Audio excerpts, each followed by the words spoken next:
Hey everyone, Rhett Shull here. So it's been a little while, but I think it's time to do another Tuesday Q&A here on the channel. It's been several months since I've done one of these. So I reached out to you guys on Instagram and Twitter and asked you to send in questions, and boy did you. There's some really great ones this week. We're gonna pick some to respond. But before we do, a quick plug. Today's video is sponsored by my guitar courses. I have 2 guitar courses available with a 3rd one on the way very soon as I can start playing again. I have the tone course, which is the video course dedicated to the ins and outs of understanding great guitar tone and your rig and how to get the sound out of your head through your speakers. And I also have the Nashville Number System course, which is a course dedicated to giving you a complete understanding of the Nashville Number System. And if you use the discount code in the description box down below, you can get 20% off both of the courses. So that's on rhettshullguitarcourses.com. Also, you can find other links down there to some of the gear that I'm using to make today's video. Those are affiliate links, which really help me out in producing these videos, so thank you. With all that out of the way, let's jump in and take a look at the first questions. Came in on Instagram from DEACON Music. He said, is it true that you had the doctor put brass in your collarbone to improve your slide tone? It wasn't brass, it was actually glass. We went back and forth a little bit in the pre-op. The surgeon wanted to do brass, specifically the aged brass that I use for my signature slide, but I decided to go with glass, knowing that it'll be a little bit more fragile overall, and I'm at a little bit higher risk for breaking the bone again, but I think the smoother tone of the glass is a little bit more versatile and in line with the type of gigs and the sounds that I typically go for. So we took one of these, my signature rock slide glass slides, they melted it down, did some kind of wizardry, and implanted it in my collarbone. These are also available down below. Shameless plug. This next question came in on Instagram from Reagan DeSalvo. Reagan asks, if there is one, what guitar have you played that's the one that got away? And there is one. In fact, I think about this guitar almost on a daily basis. And I first encountered it about 2 years ago, actually almost 2 years ago to the day. I was in London, England, playing a show with Noah Guthrie and Good Trouble. And because we flew to London, we were trying to travel lightly. So I only brought one guitar. I brought my Novo Miras and my pedal board. That's the fabled gig where the TSA agents in Boston dismantled my pedal board and ended up basically destroying it. And I had to go direct into the amp for the show. But while we were there, Gibson kindly loaned us some guitars for the gig. And the guitar that I ended up using was a 2014 Gibson Custom Shop Collector's Choice Dutch Burst clone. I've played a lot of Les Pauls over the years. I've played vintage Les Pauls. I've played Bursts. I've played Gold Tops. I've played Custom Shops. That particular Les Paul is without a doubt the best or second best Les Paul I've ever played. Second best behind the 59 that I played at Carter Vintage last year, but that one is the one that got away. So I asked if it was for sale, and at first the answer was no. It's in their artist inventory, it's not for sale. But then after some convincing, they offered to sell it to me at an artist price, which was still astronomically expensive. I couldn't quite afford it, and so I decided to, wait and see, and that turned into months, which turned into years. And I recently found out that they did, in fact, sell that guitar. So if you out there, if you own that Les Paul, first of all, congratulations. That's one of the best Les Pauls I've ever played. And if you're ever interested in selling it, send me an email. That's a serious offer, by the way. That's not a joke. This question came in on Instagram from Mitch Tyler. Mitch asks, what's been the most effective piece of guitar theory that you've learned? Triads. Seriously, learn your triads. Starting off with the caged system, so you can learn the 5 different positions, the basic positions of triad shapes up and down the neck.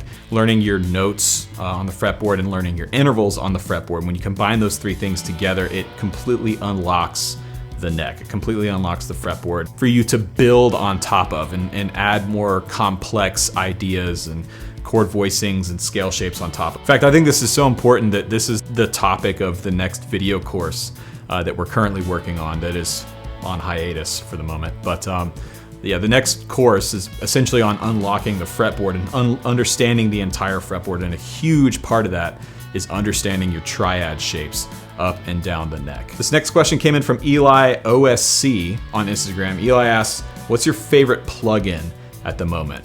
Let me show you. So this is a plugin that I've been using for the last 2 or 3 years. I use it all the time on my drum sounds, on my bass sounds, sometimes on guitar as well. I bought this plugin on the recommendation from my friend Jamie, the singer from DEACON KNIGHT, and it's the Goodhertz Wolf compressor. Now, this is a collaboration that Goodhertz did with Wolfpack some years ago to kind of give you that super juicy, thick, compressed Wolfpack drum sound kind of thing, and it works incredibly well. So what we've got going on here is just a simple little drum loop that we threw in, and I'll play it for you with the plugin bypassed.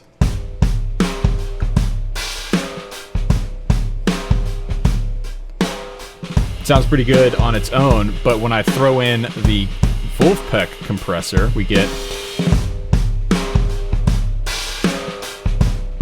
instantly more saturation, more compression. That sounds worlds better to me immediately. And the cool thing is, it's got some really great presets. So for instance, I love this punch and crunch preset right here.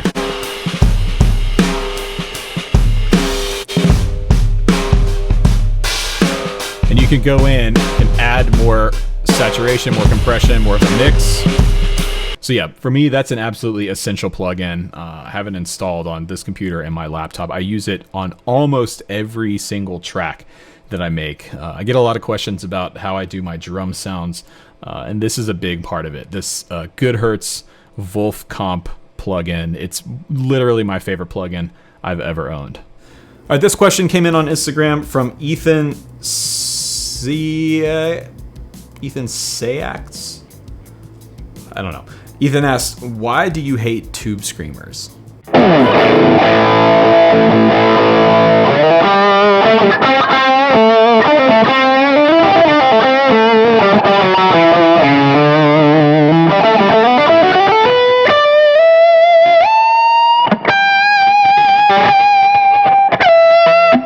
Okay, so I told Chris he has to forget everything he learned in jazz school for this one, okay? So, tube screamers.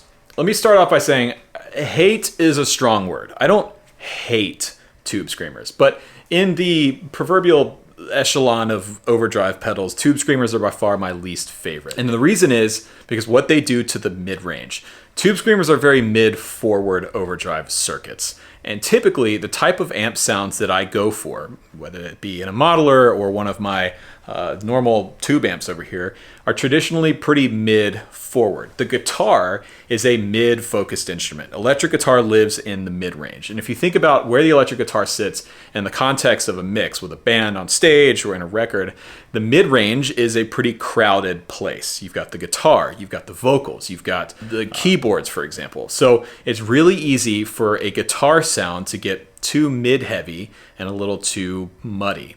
Now, tube screamers are great if you are playing mid-scooped amps. Think blackface Fenders, for example.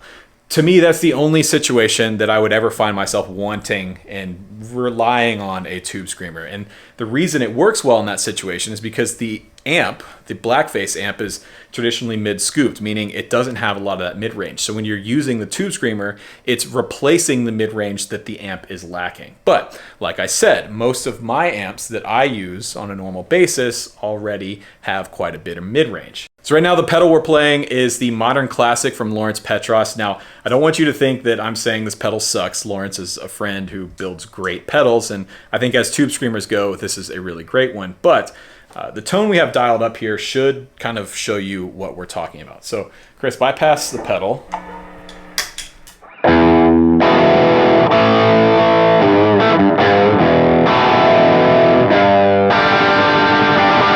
Okay, so that's kind of an example of a typical tone that I would use on most of my amps. You can tell it's overdriven. It's, you know, edge of breakup. If you play a little bit lighter, the amp will clean up a little.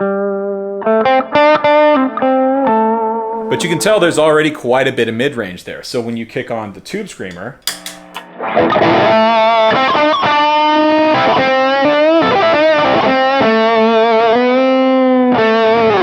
now there's a lot of mid-range. There's too much mid-range. And you might be hearing this, you know, through your computer speakers or your headphones and think, well, actually that sounds pretty good. But in the context of a band, in a full mix, that tone would absolutely get you buried. The guitar would not step out. If that was going to be your solo tone, it would be hard for you to be heard over everything else that was happening. Now, one way around this on the Tube Screamer is to actually roll the gain down. So Chris, turn the gain down, yep, to like 11 o'clock or so there.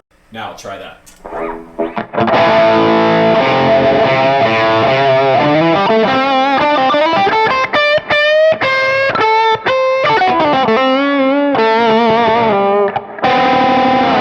Right, so there you can tell it's better. We're not getting as much of that mid stacking is happening. The mid range is a little bit cleaner and it's a little bit brighter, which is going to help the guitar cut through more. But still, the pedal is just not interacting well with this type of amp setup. So that's why I don't like Tube Screamers. I don't like the mid range. I don't like the EQ curve on them. I don't like what the tone control does.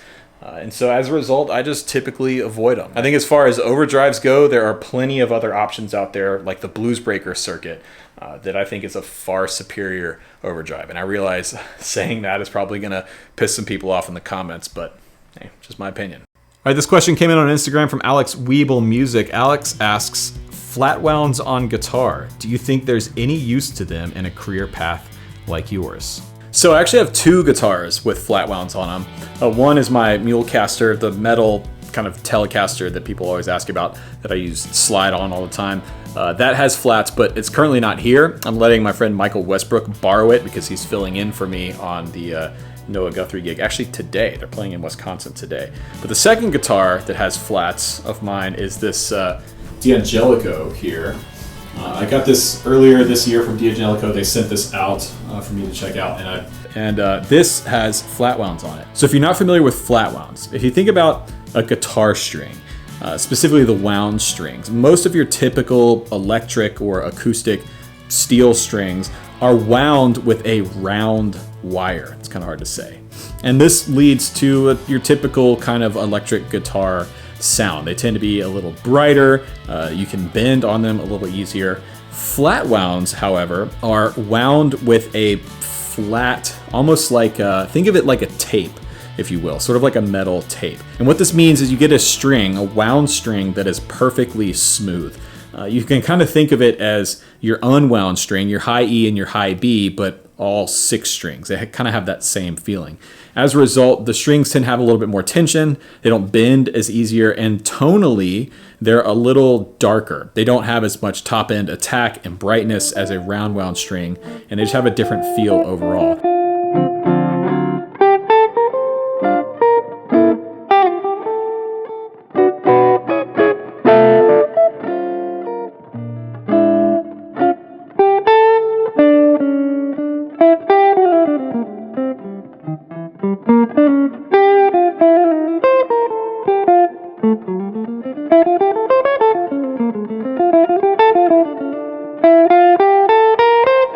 So that's sort of the typical way to think about of a flat wound strung guitar, right?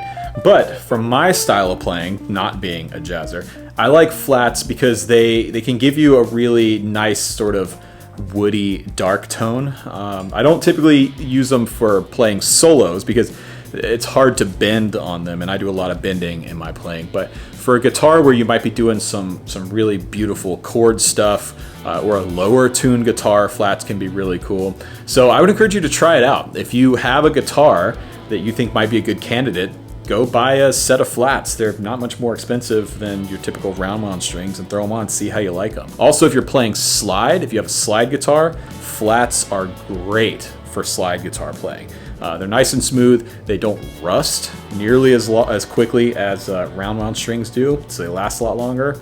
I think they're really cool. Kevin Stevenson sent this in on Instagram. He asked, what song do you feel made you a better player by learning it? And actually, I have a solo instead of a song, and it's the solo from Help the Poor by Robin Ford. Right when I graduated music school, I was taking lessons from one of my former teachers named Steve Rick. Steve's an amazing guitar player, amazing teacher. In fact, if you're in the Atlanta area and you're looking for a great teacher, I'd highly recommend looking up Steve. But Steve had me transcribe and learn Robin Ford's solo from Help the Poor. And I'm a massive Robin Ford fan. I have been for years. His playing and his tone is just insane. But I remember learning that solo for the first time, it had a massive impact on how I approach playing lead stuff, even today. That one solo really opened up my left and right hand and the style that I have. In fact, if you watch this channel for a long time, you've probably seen me play those licks from that solo over and over again, because it's just stuck with me for that long. It's one of my favorite guitar solos ever. So yeah, help the poor, Robin Ford. So that was Tuesday Q&A. Thank you guys so much for submitting your questions. Don't forget to follow me on Instagram and Twitter, linked down below for the next Tuesday Q&A. Also, we're running 20% off of my video courses at rhettshullguitarcourses.com. Use the discount code in the description box down below to get 20% off the tone course and the Nashville Number System course. And be on the lookout for the new video course that should be coming towards the end of this summer. As always, if you want to learn more about the gear that I use to make these videos, there is some affiliate links in the description box down below as well. If you buy something through one of those links, I earn a small commission, which helps me out in running the channel, and I really appreciate it. Also, huge thanks to everyone who was asking about, my arm and recovering and how I was doing and when I'm going to be back to playing. I really appreciate everyone looking out. I should be back to playing guitar pretty soon. I'm hoping in the next week or so, but we'll see. But I'm feeling much better, so thank you so much for asking about that. Anyways, I'm Rhett Shull. Thank you so much for watching, and remember, there is no plan B.